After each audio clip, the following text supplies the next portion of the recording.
दीगर अशिया की तरह कागज की कीमत में भी तेजी से इजाफा देखने में आ रहा है, जिससे मिडिल क्लास और लोअर मिडिल क्लास बुरी तरह मुतासिर नजर आ रही हैं और खदशा है कि लोग अपने बच्चों को स्कूलों से भी उठा लें। Pakistan publishers and book sellers association के चेयरमैन खालिद अजीज का कहना है कि मुल्क में डॉलर की गिरती कीमत से फिलहाल हमें कोई फायदा नहीं हो रहा है। अगर डॉलर की कीमत एक मखसूस सतह पर जाकर रुकती है तो फिर हम फायदा हासिल करने की पोजीशन में होंगे। फिलहाल महंगा कागज मिडिल क्लास और लोअर मिडिल क्लास के बच्चों को स्कूल से दूर कर सकता है। खालिद अजीज ने बताया कि हुकूमत इस जानिब तवज्जो मबज़ूल नहीं कर रही है। पहले इम्पोर्टेड कागज पर ड्यूटी ज्यादा थी लेकिन कागज आता था, लेकिन अब तो हुकूमत ने ड्यूटी हटाकर इम्पोर्टेड कागज को बिल्कुल बंद कर दिया, जिससे मुकामी कागज की सनत पर दबाव में इजाफा हुआ है और उन्होंने कागज की कीमतों में मनमाना इजाफा कर दिया है। इसके साथ ही वो कागज की डिमांड को भी पूरा नहीं कर पा रहे। उन्होंने कहा कि इस वक्त कागज की सनतों से वाबस्ता अफराद कागज को महंगे दामों फरोख्त कर रहे हैं। प्रिंटिंग महंगी हो गई है,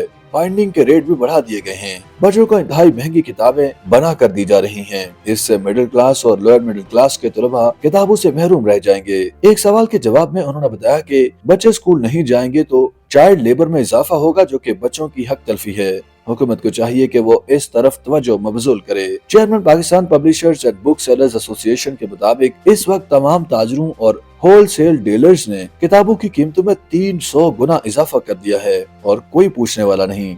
अरबाब इख्तियार इस मामले का नोटिस लें।